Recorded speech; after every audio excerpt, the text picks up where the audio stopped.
자, 인사합니다. 안녕하세요. 예, 고생이 많죠? 반팔 입기가 좀 부담스럽게 이렇게 날씨가 서늘해진 것 같습니다. 오늘하고 이제 다음 주까지 해서 100문제를 푸는데요. 대부분의 학원에서 그래요. 쪽집게 100선 이렇게 하거든요. 쪽집게 100선. 그러니까 쪽집게는 흰머리 뽑을 때 쓰는 거고, 이렇게 100문제를 한번 풀어보자. 그러니까 2주에 걸쳐서 부동산학 개론을 전반적으로 정리하자. 이런 의미입니다. 오늘 2시까지 수업을 한다면 쉬는 시간 빼버리면 약 4시간 정도 저하고 수업을 할 수 있는데, 그럼 4시간이면 그럼 50문제를 풀려면 그러면 최소한 12개에서 13개 풀어야 돼. 1시간에. 그럼 12개, 13개 풀기가 녹록지 않거든요, 이거. 그래서 쉬운 것은 빨리 진행하도록 하겠습니다. 이렇게. 그러니까 여러분들이 좀 집중해 주시기 바랍니다. 자, 그럼 이제 가볼게요. 별것 없습니다. 완벽하게 정리해야 됐다. 그런 생각 버리시라고. 완벽하게 정리 안 되니까. 자, 이번 주하고 다음 주에서 부동산학 개론을 한 바퀴 돌린다. 이렇게 생각하시란 말이에요. 그러니까 오늘은 가서 오늘 풀었던 문제 다 한번 보는 거고, 그 다음에 다음 주 목요일 대비해서 또 다음 주 후반부 문제 한번 풀어보고, 그럼 더 풀고, 이렇게 하면 돼요. 아는 것 잊어버리고, 아는 것 잊어버리고 그러거든요. 지금은 계속 반복해서 잊어버리지 않도록 해야 돼요. 지금 이렇게 된 것 같아. 45점에서 거의 55점 점수를 가지고 있다. 그러면 이거 가지고 있는 것은 놓치지 않아야 되고, 잊어버리면 안 되니까 이거라도 좀 지키고, 여기다가 매번 나온다는 게 있잖아요. 예를 들어서 부동산 가격 공시 제도는 매번 나오거든. 그럼 부동산 가격 공시에 대해서 내가 모의고사 나올 때마다 틀린다. 그럼 그걸 하셔야지. 그건 뭐 계산 문제가 있는 것도 아니고 여러분 보다 보면 되니까. 그러면 한 문제 추가했습니다. 언니 나는 그 MBS인가 그거 나오면 미쳐버릴 것 같아. 그럼 이거 하면 되잖아. 그럼 또 한 문제 맞추고. 이거는 거의 나오니까. 그 다음에 부동산 투자해서 또 물었다 한 문제 맞추고, 이런 식으로 이렇게 하면 되잖아요. 그러니까 4문제만 더 맞추면 돼요. 4문제만. 언니 나는 계산 문제에 전혀 관심 없었는데 내일이나 할 수 있을 것 같아. 그럼 한번 하면 되잖아. 이렇게. 그래서 4문제만 추가하면 충분하다. 아는 것 놓치지 않고, 그 다음에 새로운 거 꼭 나온다 했는데 자기가 모르고 있는 거 그것만 추가하면 돼. 유량과 질량도 한번 점검해보고, 이렇게 알면서 틀리니까. 자, 그렇게 해주시기 바랍니다. 자, 가볼게요. 자, 1번 문제 갈 건데, 이제 1번 문제 하기 전에 거기 뭐 총론 이렇게 나왔다고. 총론. 그러니까 부동산학 총론은 자주 출제하지 않는다겠다. 그래서 작년에는 한 문제를 출제했어요. 작년에는 뭘 출제했냐면 거기 3번 문제에 있는 거, 한국표준산업분류상 부동산의 분류 나왔죠? 그걸 작년에 출제했습니다. 이게. 그러니까 지금부터 하는 1번부터 3번까지는 총론에서 부동산학의 체계야, 체계. 그러니까 총론은 이렇게 한다고 했잖아요. 총론에서는 먼저 체계, 부동산학의 체계. 이 부분에서는 가장 중요한 게 뭐라겠습니까? 이제 이 정도는 하고 가야지, 지금은. 체계에서 가장 중요한 말은 부동산학의 성격. 부동산학은 추순자가 아니다. 그렇게 정리하고 가면 돼요. 그 다음에 체계에서 나오는 것들이 뭐가 나오냐면 부동산학의 정의. 부동산학은 부동산 활동의 능률화의 원리 및 그 응용기술을 개척하는 종합응용과학이다. 애운다, 안 애운다? 안 애운다. 이렇게. 틀린 말 안 만드니까. 자, 그 끝나고 나면 성격이 가장 많이 나오고, 부동산학의 연구 대상, 부동산 활동과 현상. 그래서 부동산 활동과 현상인데 현상이 뭐냐? 안 나온다. 그럼 활동에 대해서는 나올 수 있는데, 활동은 예전에 잘 나왔던 게 부동산 활동의 주체, 사적 주체, 공적 주체, 제3섹터 이렇게 나왔었다고. 요즘은 그게 나오는 게 아니라 요 책에서 속성, 부동산 활동의 속성은 10가지가 있었잖아요. 그럼 10가지 부동산 활동할 때는 반드시 현장에 임해라. 임장활동, 대인활동이면서 대물활동, 공간활동, 윤리적으로 해라. 윤리성, 복합개념 이런 거 있잖아요. 자, 그런 것들이 좀 유심히 볼 필요가 있다. 그 다음에 뭐 접근 방법 이런 것은 큰 의미가 없습니다. 이렇게. 자, 이렇게 구성되어 있어요. 그 다음에 이제 두 번째가 개념. 올해는 개념에서 한 문제 반드시 출제합니다. 작년에 빠졌으니까. 그 다음에 분류.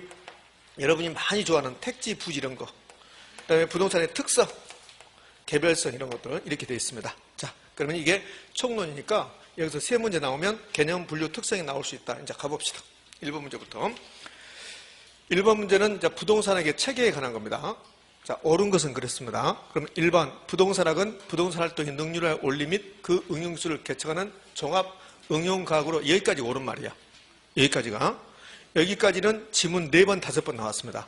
그 다음에 자연과학의 성격을 갖는다. 틀렸죠? 부동산학은 사회과학이다. 그래서 1번 지문 틀렸습니다.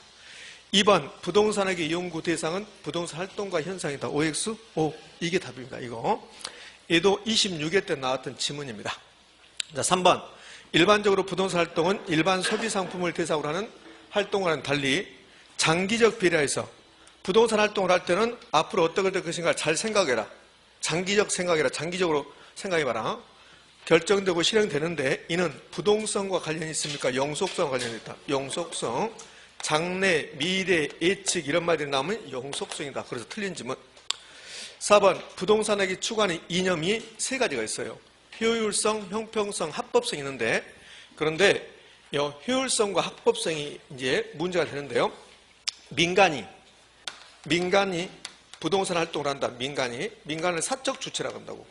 그럼 사적 주체가 부동산 활동한다. 여러분 토지에다가 건물 짓는다. 그럼 무슨 형평성을 추구하겠습니까? 효율성을 추구하는 거죠. 자, 그러면 효율성과 형평성으로 볼 때 사적 주체, 민간 부분 활동에서는 특히 중요한 것은 형평성입니까? 효율성입니까? 효율성. 역시 3번 출제했습니다. 자, 5번은 부동산에게 접근 방법을 물어보겠습니다. 접근 방법. 그러니까 부동산에게 접근 방법은 이런 게 있었습니다. 중점시, 종합시, 의사결정론적 접근법 이렇게 했다고. 1번 문제 밑에 보면 요약 정리가 되어 있잖아요. 그럼 1번 문제와 관련돼서 여러분이 기억해야 할 내용들을 요약 해놓은 거야, 제가. 그 부분을 쭉 한번 보시고 문제를 풀면 된단 말이에요. 그럼 요약 정리에서 가장 중요한 것은 성격. 그 다음에 요약 정리 5번으로 가면 접근 방법 나왔죠. 그 접근 방법에 중점식, 종합식, 의사결정론적 이렇게 3가지만 좀 알고 가자는 소리야. 이거 대해 다른 것도 있지만 그럼 여기서 쟁점이 되는 것은 중점식이 나오면 특정 측면이 쟁점이고 종합식이 나오면 복합 개념이 쟁점이야. 그 다음에 의사결정론적 접근법이 나오면 뭘 찾으라겠습니까? 뭘 찾아야겠다? 이윤 극대화 찾으라겠잖아요. 그러면 끝난다고. 자, 그럼 7번 봅시다. 5번 중점식 접근 방법 나왔습니다. 그럼 중점식이 나오면 특정 측면이 나와야 돼요. 특정 측면. 근데 요 부동산학의 접근 방법에서 복합 개념이 나오면 종합식이야. 종합식. 근데 여기 복합 개념이라고 나왔습니다. 복합 개념. 그럼 중점식입니까? 종합식입니까? 종합식이라고. 종합식. 그래서 5번도 틀렸습니다. 그러면 결국은 답은 몇 번입니까? 2번. 요 1번 지문에서는 자연과학이 틀렸고 사회과학이고 2번에서는 부동성이 아니라 영속성이고 4번에서는 민간은 효율성을 추구하고 5번은 중점식이 아니라 종합식. 중점식이 되려면 특정 측면 이렇게 나와야 돼요. 특정 측면. 자, 그럼 1번 됐습니다. 자, 이제 2번 문제 가자고요. 빨리 가야 돼요, 여러분들. 뒤로 갈수록 여러분이 집중력이 떨어지니까 뒷부분이 더 힘든 거 아니까 초반에 빨리 해버리죠. 이제 부동산 활동 나왔습니다. 2번. 그러니까 부동산 활동이 뭐냐? 이런 걸 안 물어보죠. 예전에는 부동산 활동의 주체를 물어봤다고. 그러면 국가가 했다? 공적 주체. 민간이 한다? 사적 주체. 민간이 같이 한다? 그러면 제3섹터 그런다고. 그러면 제3섹터를 제3부분인데 그러면 부동산 활동의 주체가 예전에 나왔던 거예요. 이거. 요즘은 잘 나오진 않습니다. 이거는. 자, 주체가 제가 공적 주체가 있어요. 공적 주체. 공적 주체는 국가, 그다음에 공기업, 지방자치단체, 사적 주체, 민간. 그러면 어떤 회사가 부동산 활동을 한다? 그럼 사적 주체. 이렇게. 그럼 조합, 재건축 조합, 재개발 조합. 이 조합을 한번 낸 적이 있어요. 두 번. 조합을 주면서 조합이 공적 주체냐 사적 주체냐 물어본 적이 있습니다. 재건축 조합, 재개발 조합 뭡니까? 사적 주체예요. 조합은 사적 주체. 조합이 사적 주체라고 아주 예전에 낸 적이 있습니다. 그럼 민관이 같이 한다. 즉을 제3섹터. 그러면 가장 최근에는 이 부분에서 언제 냈냐면 26회 때 냈네요. 26회 때 어디서 냈냐면 여기서 낸 게 아니라 부동산 개발에서 낸다고. 개발. 그럼 부동산 개발 활동의 주체. 그럼 국가가 개발한다? 그럼 공적 주체한 개발, 공영 개발이 되는 거라고. 그러면 민간이 한다? 민간 개발. 민간 개발에서 자력 개발 방식, 지주 공동산 이런 게 해봤잖아요. 그렇게 되는 거고. 그러면 제3섹터는 민간이 같이 하는 거. 민간 합동 개발 이렇게 된다고. 그때 뭘 물어봤냐면 25회 때 이렇게요. 제1섹터가 어딘가 물어봤어요. 제3섹터가 있으면 제1섹터도 있어야 되잖아. 제1섹터가 공적 주체요. 이거 제1섹터. 그러면 제2섹터는요. 사적 주체가 되겠지. 그때 지문을 뭐라 했냐면 이렇게 냈어요. 제2섹터의 개발은 공적 주체한 개발로서 이렇게 냈습니다. 그 뭡니까? 였습니까? X. 그게 답이었다고 이렇게. 자, 그러면 이제 부동산 활동의 주체받고, 그 다음에 부동산 활동의 속성. 부동산 활동의 속성은 그 2번 문제 밑에 요약 정리를 봐요. 가학성, 기술성, 그 필요 없습니다. 사회성, 공공성, 사익성, 전문성, 공간활동. 부동산은 공간덩 그러니까 부동산을 대상으로 활동은 공간활동이다. 3차원의 입체 공간을 대상으로 한다 그러잖아요. 분수 활동이. 자, 윤리적으로 하라. 사기치지 마라는 소리야. 사기치지 마라. 그러니까 거래 당사자끼리 사기치지 마라. 부동산 업자도 사기치지 마라. 이게 윤리성이야. 그 다음에 부동산을 대상으로 하니까 대물활동이고, 어차피 사람끼리 이루어지니까 대인활동이고, 우리 시험은 부동산 활동은 대물활동이지 대인활동이 아니다가 지금 2번 나왔어. 2번. 그 부동산 활동은 대물활동이면서도 대인활동이다. 장기적 고려. 장기적 고려는 아까 봤잖아요. 영속성 때문에. 임장활동, 부동성 때문에. 정보활동, 복합개념. 부동산 활동은 모두 다 복합개념, 법경기로 되어 있다. 이 소리잖아요. 자, 그럼 다 외울 필요 없이 그 중에서 우리 시험에 자주 나왔던 게 임장활동, 장기적 고려, 대인활동, 대물활동, 윤리성, 2, 3, 4를 자주 냈다. 2, 3, 4. 2, 3, 4. 다 기억하지 말고 2, 3, 4는 기억하셔야 된다. 자, 그렇게 해놓고 이제 2번 문제 봐요. 여기서 이제 틀린 것을 모두 고른 거 그렇습니다. 기억. 공중, 지표, 지하를 포함하는 3차원의 공간을 대상으로 전개된다. 뭐가? 부동산 활동이 옳은 말. 공간 활동이라는 소리잖아요. 니은. 부동산 활동은 사회성, 공공성이 있는 재산을 다루므로 뭐가? 부동산이 사회성, 공공성이 있잖아요. 거래 당사자뿐만 아니라 부동산 업자에게도 높은 윤리성이 요구됐는데 여기가 윤리성이란 말이에요. 윤리성. 근데 그 윤리성에 고용윤리가 있고 조직윤리가 있고 그래요. 그럼 여기는 이제 고용윤리와 조직윤리를 여러분이 구분할 수 있는가를 지금 물어보는 거야.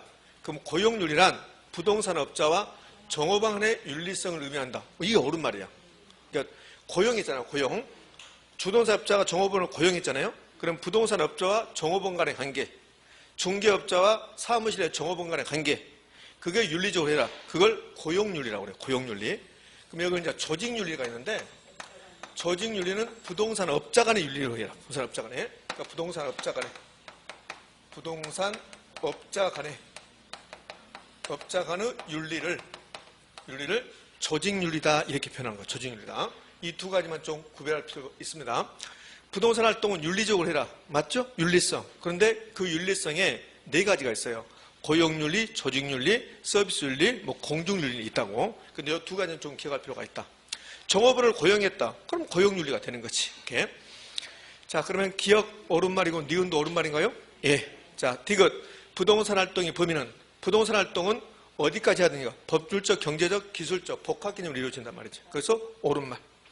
니을. 기술적 측면 나왔습니다. 이 니을은 3대 측면을 물어보는 거야.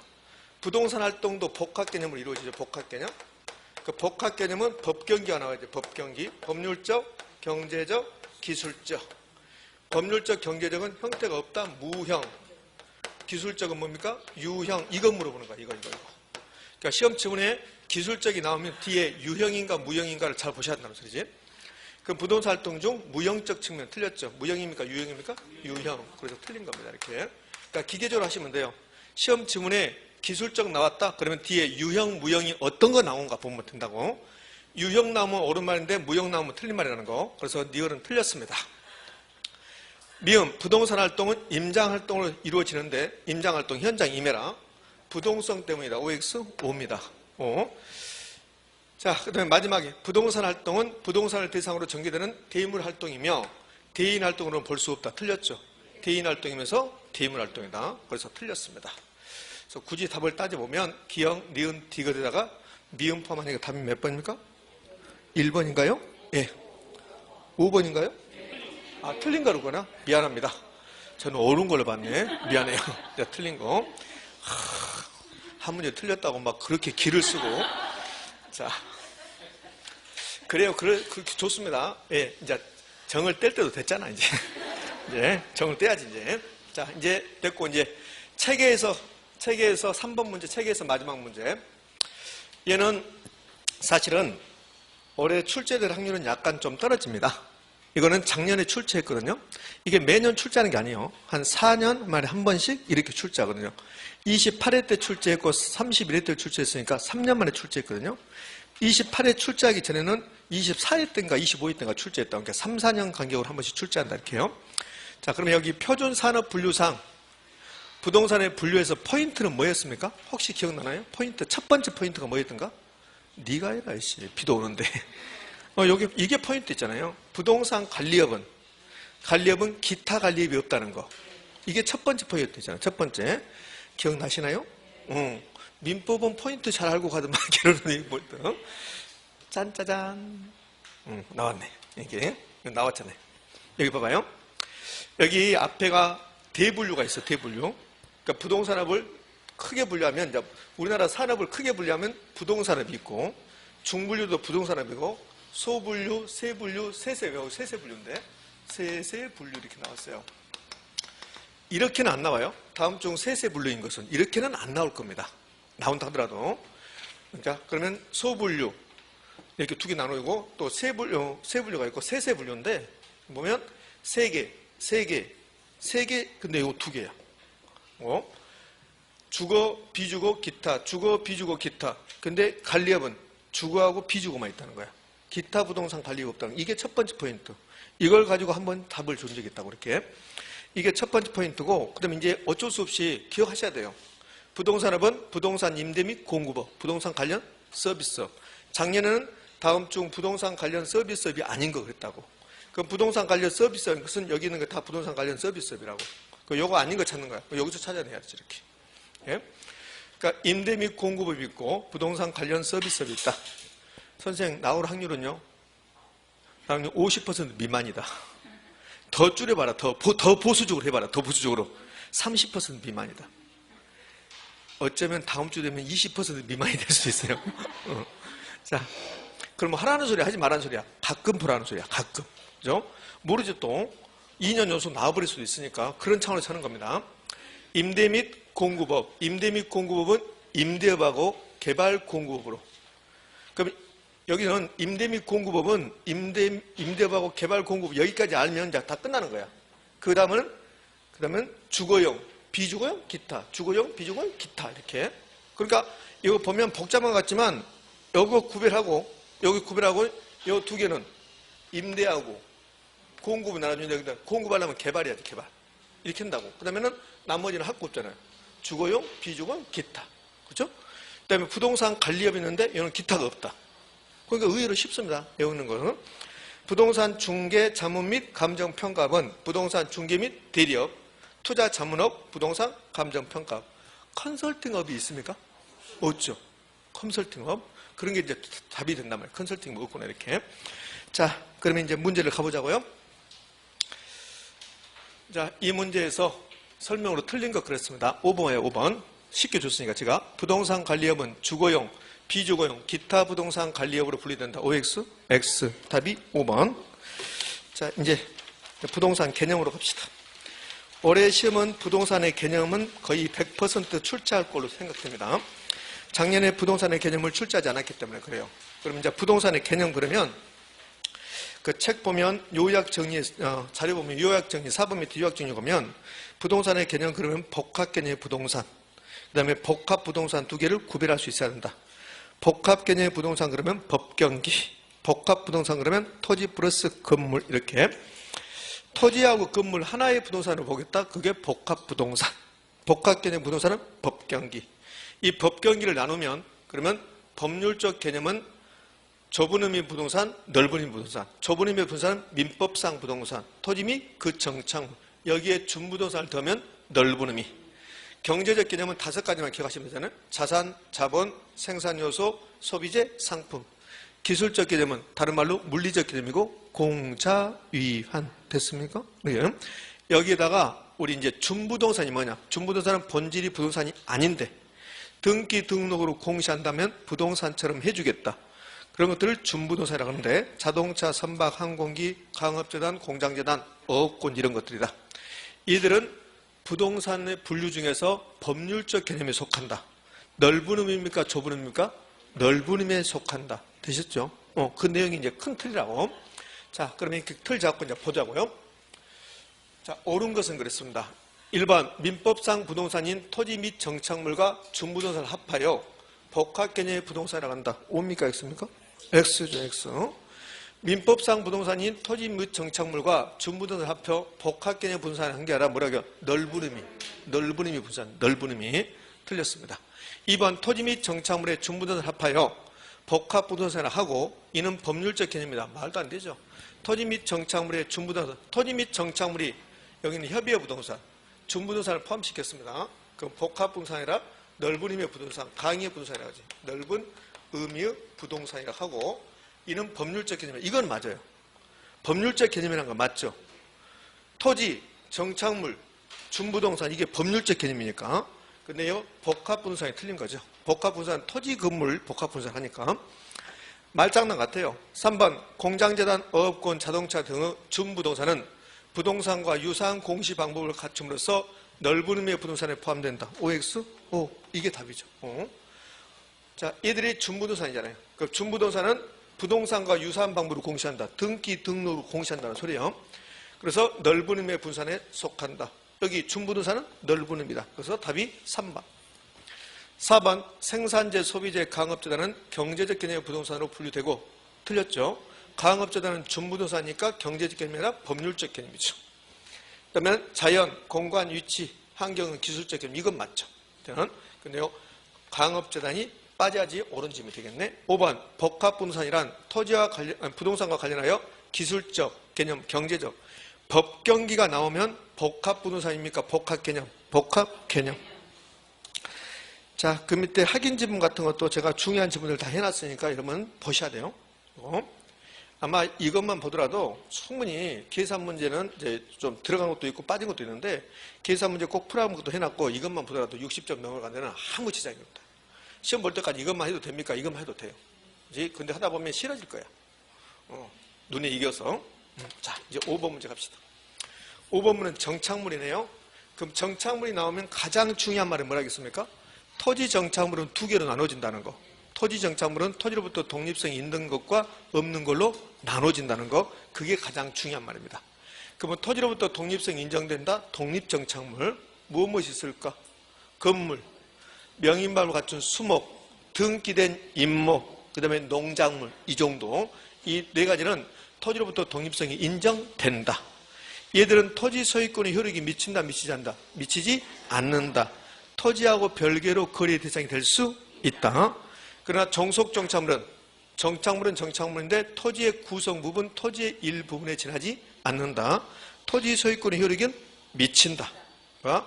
나무, 수목, 울타리, 제방, 돌담, 포장, 국어 이런 것들이 종속정착물이다. 되셨죠? 여기서부터 이제 출발하는 거예요. 자, 갑시다. 틀린 거. 1번 토지 정착물 중 토지와 독립된 물건으로 취급되는 것은 없다. OX? X. 독립된 물건으로 취급된 거 있잖아요. 독립정착물. 건물 같은 거. 그거 틀렸고. 자, 2번이 요즘 잘 나왔던 지문이잖아요. 개개의 수목이 나무가. 자, 그럼 여기까지는 정착물입니까? 아닙니까? 개개의 수목. 정착물이 아니다? 정착물이야. 정착물인데 무슨 정착물? 종속정착물. 종속정착물. 종속정착물. 벌써 집중력이 떨어지기 시작했다. 벌써 지금 갈등이 생기나? 집에 갈까 말까? 갔다가 밤에 올까? 그렇지? 그러니까 종속정착물. 그런데 이걸 명인방법을 갖췄다. 그래도 정착물이야. 근데 무슨 정착물? 독립정착물. 그럼 개개의 수목이 명인방법을 갖추면 토지와 별개의 거래 대상이 된다. OX? O. 토지와 별개의 거래 대상이 된다는 말은 독립정착물이 됐다는 소리야. 그래서 옳은 말이라고. 말. 우리 시험은 이렇게 했잖아요. 개개의 수목이 명인방법을 갖춘다 하더라도 토지하고 별개의 거래 대상이 될 수 없다. OX? X. X. 자, 3번. 토지 소유권은 토지로부터 독립성이 없는 정착물에도 미친다. 맞습니까? 토지 소유권은 토지로부터 독립성이 없는 정착물, 종속정착물에도 미친다. 맞죠? 종속정착물은 토지의 일부분에 지나지 않으니까. 4번. 이제 4번은 정착물의 구분 기준이야.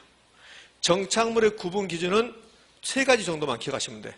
첫 번째, 임차인 정착물은 정착물로 보지 않는 게 원칙이다. 자, 두 번째, 정착물 여부가 불분명하다면 그러면 정착물로 본다. 그러면 누구에게 이전된다? 매수인에게 이전돼야 된다. 그럼 여기 5번 지문이 지금 제가 마지막에 했던 게 매도인과 매수인 관계에서 어떤 물건이 정착물 여부가 불분명할 때는 뭘로 본다? 정착물. 그래서 매수인이 기재된다. 이거 됐고, 이제. 그 다음에 이제 여기 4번. 부착된 물건을 물리적 손상과 기능 및 효용 감소 없이 제거할 수 있으면 정착물로 취급하지 않는다. 맞습니까? 네. 자, 정착물 하고 있습니다. 정착물. 그러면 정착물 하고 있는데, 이 5번에서 지금 틀린 거 고르기잖아요. 틀린 거. 답은 몇 번입니까? 1번이잖아요. 자, 그럼 4번. 부착된 물건을 분리 제거했다. 근데 물리적 손상을 가져온다. 이거는 화장실에 수도꼭지 보라겠잖아요. 그럼 수도꼭지 분리 제거할 때 수도꼭지 분리 제거하면 홈이 파인다, 물리적 손상이 있다, 그럼 정착물. 둘 중에 하나만 있으면 정착물이야. 물리적 손상이 있거나 기능 효용 감소가 있다, 그럼 뭐요? 정착물. 둘 다 없다.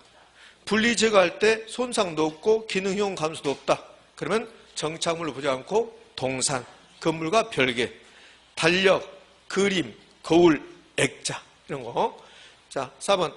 부착된 물건을 물리적 손상과 기능 효용 감소 없이 제거할 수 있으면 얘는 토지하고 별개, 정착물로, 아니 건물하고 별개, 정착물로 보지 않는다.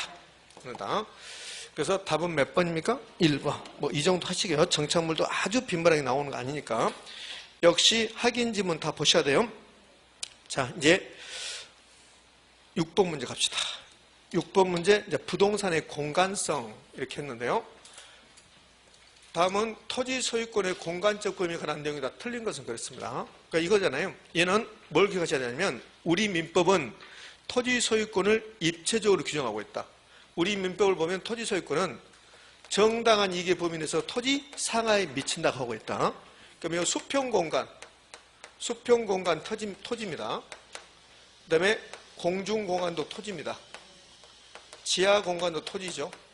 그래서 토지는 3차원의 입체 공간이다. 요 세 개를 더한 것을 토지라고 한다. 3차원의 입체 공간이다. 이렇게 되잖아요. 입체 공간이다.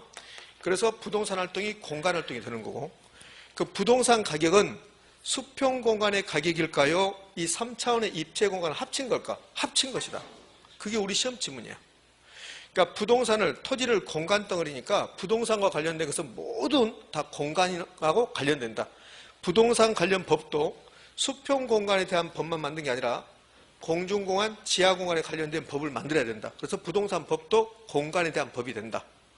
부동산 활동도 공간 활동이다. 부동산 가격도 공간에 대한 가격이다. 자, 그러면 지적. 여기 토지입니까? 아닙니까? 토지잖아요. 지적은 토지에 관한 거잖아요. 그럼 지적은 공중공간도 토지고 지하공간도 토지면 지적을 만들 때 수평공간에 대한 지적이 수평공간에 대한 수평지적이라 하잖아요. 그럼 수평지적을 만들어야 됩니까? 입체지적을 만들어야 돼요. 입체지적을 만들어야지. 입체지적을. 왜? 다 토지니까. 그렇죠? 근데 지금까지 우리나라 지적은 수평지적에 머무르고 있다. 수평공간만. 그래서 입체지적에 관한 이제 논의가 계속 논의되면서 계속 입체지적을 만들어내고 있다고. 그래서 실제 시험이 한 10여 년 전에 이렇게 나왔잖아요. 우리나라 지적은 입체지적을 자지 못하고 있으니까 수평공간에 대한 지적에서 입체공간의 지적으로 가야 된다. 이렇게 냈다고. 그럼 뭡니까? 있습니까? 오라고. 그러니까 지금 하는 말이 부동산은 공간 덩어리다. 토지는 공간 덩어리다. 그러니까 부동산과 관련 모든 것은 다 공간의 것이 돼야 된다. 이 소리야. 그러니까 애울 필요 없잖아요. 부동산 법, 공간활동의 법, 우리 시험 문제. 부동산 활동은 공간활동이라는 것은 매우 자주 내고, 그 다음에 부동산 가격도 3차원의 입체공간에 대한 가격이다. 지적도 입체지적이 돼야 된다. 이러고 다 부동산은 공간에 관한 것이 된다. 자, 이게 공간활동에서 이제 기억할 첫 번째고, 이제 두 번째는, 그럼 우리 민법은 뭐라 하겠냐? 토지 소유권은 정당한 이익의 범위에서 토지 상하에 미친다. 이거 외우셔야 한다고. 토지 소유권은 정당한 이익의 범위에서 토지 상하에 미친다. 토지 소유권은 정당한 이익의 범위에서 토지 상하에 미친다. 거기 밑에 확인 지문 가봐요. 확인 지문. 확인 지문 가면 1번 토지 소유권의 공간적 범위 이렇게 나오죠. 그래서 민법 212조입니까? 거기서 나오잖아요. 그러면서 뭐라고 하냐면 토지 소유권은 정당한 이익의 범위에서 토지 상하에 미친다. 이걸 여러분이 반드시 기억하셔야 한다고. 암기사항이에요. 암기사항. 자, 그건 이제 암기사항이고 그 다음에 자주 나왔던 게 미채굴 강물은 토지 소유권의 범위에 속하지 않는다. 맞죠? 그러면 어디까지가 토지 소유권의 효력이 미치냐? 매우 추상적이니까 어디서 판단한다? 법원에서 판단한다. 우리 민법은 토지 소유권의 공간적 범위를 입체적으로 정하고 있어요. 왜? 정당한 이익이 보면서 토지 상하에 미친다 했으니까. 근데 아주 추상적이야. 도대체 정당한 이익이 어디까지냐 말이지. 그러니까 추상적이니까 구체적으로 만들려면 어디서 판단한다? 법원에서 판단한다. 이거 하고, 그다음에 부동산과 관련된 제도가 엄청나게 많다고. 그러니까 민법, 공법에서 배우는 게 전부 다 부동산과 관련된 제도라고, 제도. 그럼 한계심도라는 제도도 있고, 그다음에 개발권 양도제라는 제도도 있고, 양도제, 영종률이라는 제도도 있고, 그다음에 지상권이라는 제도도 있고, 이런 제도들이 토지하고 관련된 제도인데, 근데 토지, 수평, 지하, 공중 전부하고 관련된 제도가 있는가 하면 특정 부분만 관련된 제도가 있다는 소리야. 그걸 가끔씩 물어봐. 그럼 한계심도는 아직 우리 시험에서 한 번도 등장하지 않았지만 한계심도는 지하공간과 관련된 거야. 지하공간. 그럼 개발권 양도제와 영종률은 지하하고는 관련이 없는 거고 공중공간과 관련된 거고,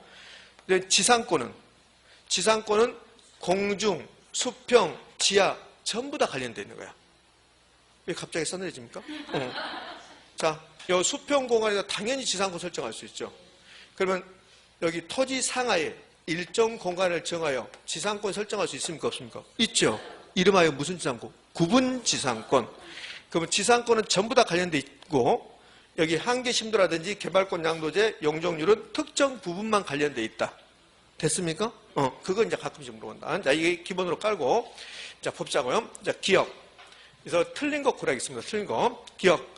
민법은 토지 소유권은 법률이 정하는 범위에서 토지 상하에 미친다고 하여 토지 소유권을 입체적 추상적으로 규정하고 있다. OX? X입니다. X. 법률이 정하는 게 아니라 정당한 이익 범위에서, 정당한 이익 범위에서. 그래서 틀린 거야. 봐도 몰라. 그래서 기억은 틀렸습니다. 법률이 정하는 게 아니라 정당한 이익 범위에서 이렇게 해야 돼요. 자, 그 다음에 니은가 봐요. 토지 소유자는 정당한 범위 내에서 그 토지를 사용수익 처분할 수 있다. 이것도 틀렸습니다. 얘는 법률이 정하는 범위입니다. 법률이 정하는 범위. 그러니까 이 기억은 민법 212조고, 이 니은은 민법 211조입니다. 1조. 그러니까 우리는 둘 중에 하나만 기억하는데 우리는 212조를 기억하는 거야. 212조. 토지 소유권은 정당한 이익의 범위에서 토지 상하에 미친다.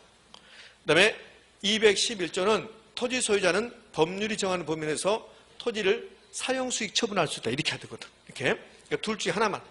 그러면 기억하고 니은은 이 법률하고 정당한 이익의 자리가 바뀌었다는 거. 그럼 두 개 다 틀린 거죠. 자, 이제 디귿 갑시다. 한계심도, 영종률, 개발권 양도제는 토지 입체 공간 중 지하 공간 이용과 관련된 개념입니다. 틀렸죠. 영종률하고 개발권 양도제는 공중 공간, 지하 공간하고 관련이 없다. 틀렸습니다. 그럼 기억, 니은, 디귿 다 틀렸네. 자, 니을, 공적 공중권이란 공중공간에서 토지 소유권의 효력이 미치지 않는 거, 비행기 지나가는 거, 전파 교신하는 거, 그게 공적 공중권입니다. 그러면 이 공적 공중권은 토지 소유권의 효력이 미칠까 안 미칠까? 안 미치겠죠.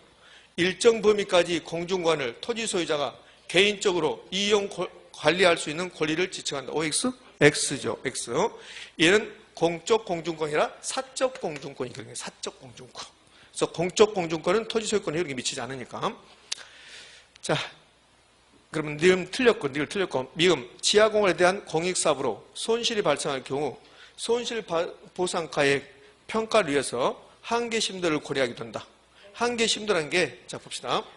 이 한계심도라는 게 이렇게 토지가 있으면, 그럼 공중공간이 있고 지하공간이 있다. 그럼 한계심도는 아직 한 번도 우리 시험에 등장하지 않았습니다. 그러니까 한계심도는 두 가지만 기억하시면 돼요. 토지 소유자가 지하로 어디까지 이용하고 있는가? 통상적으로.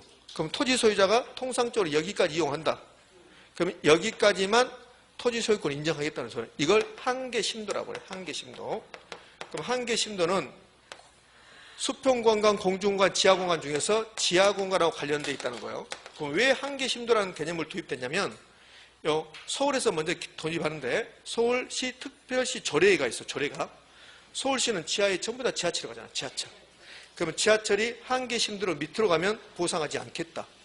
근데 지하철이 한계심도 안쪽으로 가면 그러면 보상해줘야 된다는 소리야. 그래서 한계 심도를 두는 이유는 지하공원과 관련되는데 보상과 지하 보상, 지하 부분 보상과 관련됐다. 부분 보상과 관련된 거, 보상과 관련된 있다. 관련된 내용이다. 이 두 가지만. 한계 심도는 지하공원과 관련되어 있고 보상하고 관련되어 있다. 이 두 가지만 기억하시면 돼요. 그럼 결국은 미음은 옳은 말인가요? 옳은 말이네. 한계 심도 지하공원과 관련되어 있다. 보상하고 관련되어 있다. 보상하고 보상. 손실 보상하고 관련되어 있다. 미채굴 강물은 토지 소유권의 효력이 미치지 않지만 지하수나 내 땅 밑에 있는 안반 등은 토지 소유권이 미친다 안 미친다? 미친다. 그 다음에 일조권 및 조망권 같은 공중권에 대한 중요성이 계속 증대되고 있다. 그래서 요즘은 여기 일조권은 조금 보호를 많이 해줘요, 사실은. 근데 조망권은 약간 보호를 안 해주는 경향이 있어요. 그러니까 조망권 관련해서 나오는 게 그 아파트에다가 큰 대형 프랑카드 붙이잖아요. 조망권을 보호장하라, 무슨 건설은 자폭하라, 막 이렇게 나오잖아요. 그게 한강이 안 보인다는 소리야. 한강 안 보고도 잘 살아. 이렇게 됐습니다. 자, 그럼요, 미음하고 비읍이 옳은 말이고, 여기 기역부터해서 니을까지가 틀렸습니다. 그럼 굳이 답을 따지면 몇 번일까요? 1번이 되겠습니다. 1번. 자, 또 갑시다. 자, 이제 여러분이 좋아하는 거 나왔습니다. 부동산의 분류. 7번이 이제부터 부동산의 분류입니다. 그럼 부동산의 분류 그러면 기억나는 게 이제 토지의 분류가 있을 것이고, 그 다음에 국토계획 및 이용에 관한 법률에서는 용도지역, 용도지구, 용도구역이 있는데, 여기서는 이것만 보고 갈게요. 용도지역, 용도지구 이 부분에서는 용도지역만 중복지정되지 않는다. 나머지는 다 중복지정된다. 그렇게 하고, 그러면은 공간정보법에서는 지목인가 아닌가, 그거 물어볼 수도 있다는 거. 그 다음에는 이제 토지의 분류죠. 토지의 분류는 택지, 부지 이런 거. 그것은 여러분 다 알고 있으니까 그래서 제가 생략하고. 그 다음에 부동산의 분류에서 토지의 분류가 끝나고 나면 주택의 분류. 주택의 분류는 두 가지. 건축법상 주택의 분류가 있고, 그 다음에 무슨 법? 주택법상 주택의 분류가 있고. 됐습니까? 이렇게. 거기 자료 다 있으니까 이제 보기를 하고 이제 문제 봅시다. 옳은 것은 모두 몇 개인가 그랬습니다. 실제 시험은 이렇게 내지 않는다. 여기 보면 지문이 몇 개는 하나, 둘, 셋, 넷, 다섯, 6개 나오잖아요. 실제 시험은 지문이 5개밖에 안 나와. 5개나 4개. 이렇게 내면 육지선다가 된다고. 그러니까 실제 시험은 이렇게 안 되는데, 여러분 공부하기 위해서 하나로 더 내기 위해서 이렇게 했으니까 미쳐버리겠네 하지 말 필요 없어. 자, 갑시다. 자, 그럼 이제 옳은 거 고르는 거죠. 옳은 거.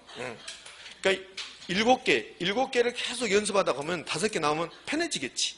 그러지 않을까요? 7개만 계속 연습하고 갔는데 5개 나오니까 허전할까? 그래서 문제를 못 풀까? 제 생각에 편해질 것 같은데. 자, 그럼 갑시다. 기억. 공장용지는 택지이며 부지이다. 옳을까 있을까? 오입니다. 오라고요? 이게 공장용지다. 그럼 공장용지면 당연히 택지죠. 왜? 택지. 왜? 택지란 것은 어떤 토지에 주거용, 상업용, 공업용 건물이 있거나 주거용, 상업용, 공업용 건물을 건축할 수 있다면 택지가 되니까. 그럼 위에 공장이 있다. 그 다음에 공장으로 이용할 수 있다. 그럼 택지입니다. 그 다음에 땅은 전부 다 뭐다? 부지다. 땅은 전부 다 부지다. 그래서 공장용지는 택지이면서 부지다. 옳은 말. 자, 니은 필지가 나왔습니다. 그럼 필지가 나오면 하나의 지번이 붙은 토지의 등록 단위로 토지 소유권을 구분하는 법률적 개념이다. OX? O잖아요. X 아니야. 왜 그래? 예, O야. 필지 나오면 등록 단위, 면적 단위 나오면 죽사발된다. 필지 나오면 등록 단위고 면적 단위 나오면 틀린 말이고, 필지별로 소유권의 대상이 되는 거야. 필지별로. 그러니까 소유권을 구분하는 거지. 이렇게 토지가 이렇게 있으면, 자, 1번지, 2번지, 3번지, 4번지. 그럼 1번지 토지는 여기까지 소유권을 주겠다는 소리, 이게. 그러니까 필지는 소유권의 범위를 나타내는 법률적 개념이다. 디귿. 건부 감가 현상으로 건부지 상태의 가격이 나지 상태 가격보다 높게 평가될 수 있다. 자, 디귿은 나지와 건부지 가격 비교하는데, 자, 일반적으로 나지 가격과 건부지 가격 중에서 어떤 게 높다? 나지 가격이 높은 거야, 이거 일반적으로. 얘는 건부지 가격이 낮다는 소리죠? 왜? 이거는 건부 감가 때문에. 건부 감가는 건축물의 가격이 토지 가격을 다운시켰다는 소리야. 그러니까 건부 감가 현상 때문에 이 건부지 가격이 나지 가격보다 낮아요. 나지 가격이 높죠. 그럼 반대는 오히려 건부지 가격이 높을 수도 있다. 얘는 건물이 토지 가격을 높인다는 소리야. 그것을 건부 증가. 그러니까 건부 증가가 발생하면 건부지 가격이 높게 나타나는 거라고. 그럼 저기 디귿 건부 감가 현상이다. 그럼 나지 가격이 높을까? 건부지 가격이 높을까? 나지 가격이 높겠지. 건부지 상태 가격이 나지 상태보다 높은 게 아니라 나지 가격이 높겠죠. 그래서 틀린 거죠. 자, 니을 주거지가 상업지로 용도 전환되었다면 이행지 올까 X일까? X. 왜 그럴까? 이행됐다잖아. 이행됐잖아. 후보지 이행지는 전환된, 용도 전환된, 그러면 틀린 말이라고 하잖아요. 요거 됐다잖아. 그죠? 그러면 주거지가 상업지로 용도 전환돼 버렸으면 그냥 상업지라고 부르는 거지. 상업지라고 부르는 거지 이걸 후보지라든지 이행지라고 부르지 않는다는 말이에요. 그러니까 후보지 이행지는 모두 다 용도 전환 중 나와야 되니까. 그럼 산지가 택지로 용도 전환되었다면 후보지입니까? 택지입니까? 택지. 그러니까 니을은 후보지 이행지를 주면서 용도 전환되느냐, 그 용도 전환 중이냐 그걸 물어본 거지. 다 용도 전환 됐다잖아요. 그러면은 후보지도 아니고 이행지도 아니다. 자, 미음 빔질한 한령실익은 있으나 소유권 인정되지 않는 토지이며 맞습니까? 법제는 소유권 인정되나 한령실익이 없거나 작은 토지다. 옳은 말. 자, 이제요. 수업 시간에 많이 하지 않았던 것 중에서 표본지라는 게 있어. 거의 제가 한 번도 언급하지 않았을 겁니다. 표본지가 있고 표준지가 있어요. 그러니까 표본지하고 표준지 좀 구별할 필요가 있는데 저에게 많이 들었던 것은 표준지입니다. 표준지. 그런데 표본지가 있네. 자, 우리 시험에 최근에 이게 한 번 나왔죠. 표준지는 어디서 들었냐면 부동산 가격 공시, 표준지 공시가를 들었어요. 표준지 공시가 갈 때. 그럼 국토교통부 장관이 우리 강서구에 와서 표준지를 선정한다고. 그 표준지 선정해서 가격을 공시한 것을 표준지 공시가라고 한다고. 그럼 표준지는 토지 가격을 공시하기 위해서 지가 공시, 지가를 공시하기 위해서 그 지역의 표준적인 토지를 표준지라고 한다고. 지가를 공시하기 위해서 국토교통부 장관이 어느 지역의 표준적인 토지를 선정했다. 그 토지를 표준지라고 한다고. 근데 표본지는 여러분들 토지 가격 공시하는데 여기는 표준지고 근데 지가 변동률 공시하죠. 지가 변동률.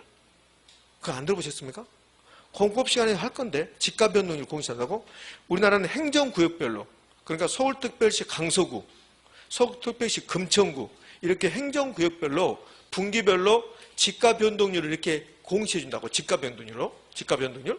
그럼 이렇게 한다고. 어떻게 했냐면 서울특별시 강서구 주거지역의 지가 변동률, 상업지역의 지가 변동률 이렇게 공시한단 말이에요. 그러면 강서구의 주거지역의 지가 변동률을 공시하려면 강서구에 있는 모든 주거지의 모든 토지를 지가를 산정하는 게 아니라 그 중에서 표본이 되는 토지가 있다고. 그럼 여기가 강서구다. 그럼 강서구의 주거지 이렇게 있다. 그럼 강서구의 주거지역의 지가 변동률을 조사 발표한다니까요. 분기별로. 그럼 여기 있는 강서구에 있는 모든 주거지역의 토지의 지가 변동을 조사하는 게 아니라 이 중에서 몇 개만 고른단 말이에요. 그게 표본지라고. 그럼 표본지는 지가를 공시하게 한 겁니까? 지가 변동률을 조사하는 거야. 조사하는 거라고. 그러니까 지가 변동을 조사하기 위해서 선정한 표본이 되는 토지. 이게 표본지다. 그러니까 발음도 좀 비슷하죠. 그러니까 표준지하고 표본지는 같은 말, 다른 말? 다른 말이라는 거, 다른 말. 자, 거기 자료에 6번에 표준지가 있고 7번에 표본지가 있어요. 그럼 보자고요. 6번 표준지. 지가 공시를 위하여 가치 형성용이 같거나 유사하다고 인정되는 일단의 토지 중에서 선정한 토지를 이것을 표준지라고 해요. 표준지. 근데 표본지는 지가 변동률 조사 산정 대상 지역에서 행정구역별로 강서구 이렇게 용도 지역별로, 용도 지역은 주거지역, 상업지역, 공업지역 이렇게 이용 상황별로 지가 변동을 측정하기 위해서 선정한 대표적인 필지. 그러니까 비슷한 것 같지만 같다 다르다? 다르다 이제 됐어요. 그럼 이제 비읍 봐요. 비읍. 표본지란 지가 공시 틀렸습니다. 지가 공시, 토지 가격 공시는 우선 표본지입니까? 표준지입니까? 표준지. 지가 공시 표준지. 지가 공시 표준지. 표준지 공시가 그러잖아요. 그럼 지가 변동률 계산 표본지, 지가 변동률 계산 지가 변동률 조사. 그럼 표본지. 그래서 비읍은 틀렸습니까? 틀렸네. 틀렸습니다. 자, 그래요. 그럼 옳은 것을 모두 고른 것은 몇 개 나왔습니까? 3개 나왔습니까? 3개. 3개. 뭐 개수가 중요한 게 아니니까. 자, 됐습니다. 자, 거기 이제 문제는 여기 하나 풀었는데 거기 자료에 건축법상 주택이 분류가 있고 주택법상 주택이 분류가 있으니까 여러분 보시라는 소리지. 자, 이제요. 부동산의 특성으로 가봅시다. 특성. 부동산의 특성. 토지의 특성이 나오겠네. 토지의 특성을 이제 볼 건데 그 밑에 토지의 특성과 관련된 내용을 다 정리해놨죠, 제가. 예를 들어서 부동성이 나왔다. 그러면 최소한 3개가 기억나야 돼요. 부동성 나오면 지역, 임장활동, 예부효과, 경제적 감가 이런 말들. 지자체별로 뭐가 다르다. 지자체, 지역, 위치, 장소, 입지 이런 말 나오면 전부 다 뭐다? 부동성이다. 부동성. 자, 그 부중성도 다 정리해놨으니까 보시기로 하고 이제 문제를 바로 봅시다. 자, 뭐 잘 하시니까 이건. 자, 1번 기억. 옳은 거 고르겠습니다. 기억. 토지는 부동성으로 인해 그 위치, 부동성 위치. 따라 용도, 지역, 지정 등이 달라지고 이용 형태도 달라질 수 있다. 지역에 따라 다 달라지는 거잖아요. 그러니까 부동성이 나오면 지역별로 모든 게 달라진다. 달라진다. 그럼 기억 옳은 말. 니은 부중성으로 인해 토지용이 집약화되고 부중성 그러면 토지용 집약. 토지용 집약화되고 부동산 상품 간의 완전한 대체가 성립하지 않는다. 틀렸네. 부동산 상품 간의 대체 그러면 이거는 부중성입니까? 개별성입니까? 개별성입니다. 틀렸습니다. 디귿. 부동산은 영속성으로 가격이 하락해도 소모되지 않기 때문에 차후에 나중에 가격 상승을 기대하여 매각을 미룰 수 있다. 옳은 말이거든요. 자, 썩어버리는 물건은 그거는 가격이 떨어졌다. 그래도 빨리 팔아야 돼. 썩어버리는 물건은 가격이 떨어졌으니까 나중에 팔아야 됐다. 그럼 다 썩어버린다고. 근데 토지는 영속성 때문에 안 썩어. 그러니까 토지 가격은 떨어졌다. 그러면 나중에 판다. 그러니까 가지고 있을 수 있다는 소리야. 그게 영속성이야. 요거 이제 최근에 나왔던 거잖아요.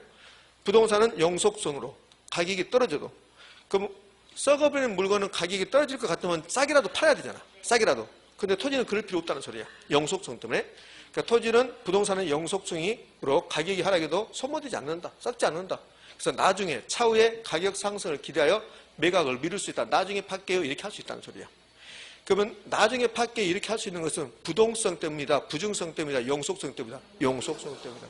영속성 때문이다. 그래서 이제 옳은 말이에요. 이거. 자, 리을은 틀렸고 그래서 디귿 옳은 말이고 기억도 옳은 말입니다. 리을. 개별성은 부동산 거래를 비공개적으로 만들고 개별성 나오면 B자가 나와야 돼. B자. 개별성은 비대체적. 상품의 비표준화. 시장의 비조직성. 거래 비공개성. 일물일가법칙 적용되지 않는다. 그게 개별성이잖아요. 비공개적으로 만들고 여기까지 O. 부동산을 물리적 측면뿐만 아니라 용도적 측면에서 대체를 불가능하게 만든다. 좀 어려운 질문인데 개별성은 물리적으로는 바꿀 수 없다. 근데 용도가 똑같다면 바꿀 수 있다 없다? 있다. 그러니까 용도적 측면에서는 대체는 가능해요. 가능합니다. 용도적 측면에서. 개별성은 물리적으로만 대체 안 되는 거야. 물리적으로만. 용도적으로는 가능하죠. 그래서 니을 틀렸습니다. 미음. 용도의 다양성 나왔습니다. 그럼 용도의 다양성 나오면 제가 2가지 기억하라겠잖아요. 2가지. 용도가 다양하니까 그 중에서 어떤 용도가 최고 가치를 창출할 것인가. 그 다음에 용도가 다양하면 현재 용도에서 다른 용도로 용도 전환해서 용도적 공급을 할 수 있다. 이 2가지 기억한다 했잖아요. 자, 그러면 용도의 다양성은 부동성과 함께 체유형의 판단 근거가 된다. 옳은 말이에요. 체유유형이 나오면 부동산의 특성 2가지를 반드시 기억나야 된다 했잖아요. 부정성. 못 만드니까 체유유해야 된다. 그 다음에 용도가 다양하니까 이 중에서 어떤 용도가 최고 가치를 창출하는 것인가. 이걸 생각이 안 나는 소리야. 그러니까 체유형이 나오면 부정성, 용도의 다양성. 이렇게.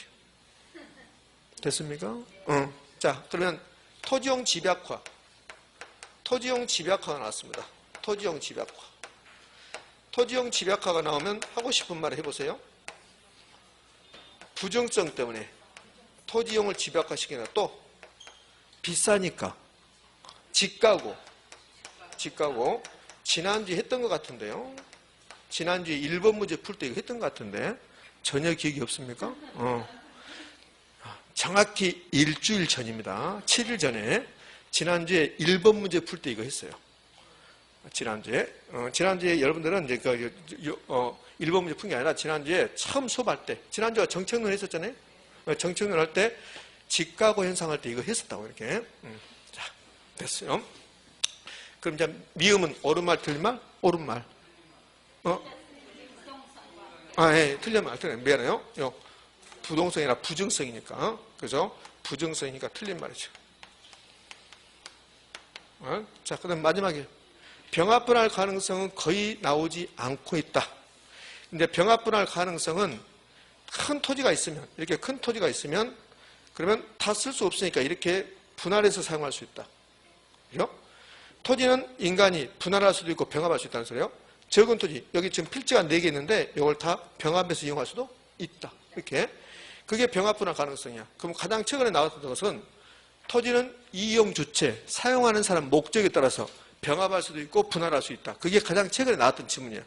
병합 분할 가능성은 그동안 우리 시험에서 3번인가 2번밖에 안 나온다고. 지문에 단독문제 안 나오고. 그럼 병합 분할 가능성은 병합할 수도 있고 분할할 수 있다는 소리인데, 그러면 어떻게 되냐면 토지의 용도가 더욱더 다양해져요. 자, 이렇게 도로가 있고 토지가 이렇게 있는데 여기에 1번지 토지가 2번지 토지야. 그러면 토지를 병합할 수 없다. 그 병합할 수 없으면 이 1번지 토지는 짜투리 땅이라고. 짜투리 땅이니까 여기다 건물 못 짓는다고. 아주 적으니까. 근데 병합을 하면 건물 지을 수 있다 없다? 있다 이렇게 된다고. 그럼 용도가 다양해지는 거지. 용도가. 그래서 병합 분할 가능성은 토지의 용도를 더욱더 다양하게 만든다는 거예요. 다양하게 만든다. 자, 그 다음에 이제 비싸다, 고가성. 비싸면 돈 많은 사람만 살 수 있다. 그러면 수요자, 공급자가 다수일까, 소수일까? 소수지. 비싸면. 여기 없는 지문인데, 자, 한번 해볼게요. 소리야. 토지가 비싸다. 돈 많은 사람만 살 수 있다. 수요자, 공급자가 소수다. 비싸면 구매자금 축적의 장기성. 토지를 사기 위해서 50년 돈 모아야 된다. 이렇게 되는 거지. 그래? 비싸면 시장에 들어가기도 힘들고 나가기도 힘들다. 진입과 탈퇴가 곤란하다. 그러면 시장이 완전히다, 불완전이다? 불완전해진다. 이렇게 연결된다고. 자, 그럼 다 풀었는데 이 중에서 옳은 것은 모두 공격했습니다. 기억, 옳은 말이고, 그 다음에 디귿, 옳은 말이고, 그 다음에 뭐로 옳은 말이었습니까? 미음, 옳은 말이고, 아니요, 비읍, 옳은 말이고, 이렇게 됐습니다. 자, 이 정도까지 해서 이제 부동산의 개념이 이제 마무리됐습니다. 그러면 총론이 끝났습니다. 총론이 끝나면 그 다음에는 뭡니까? 경제론. 제가 40분부터 시작한 줄 알았더니 30분부터 했죠? 30분 돼서 몇 문제를 더 풀어야 되는데 제가 몇 문제 많이 못 풀었는데 쉬어야지 여러분들. 실시가 됐으니까 정확히 10분만 쉬었다가 이제 경제론부터 쭉 가봅시다.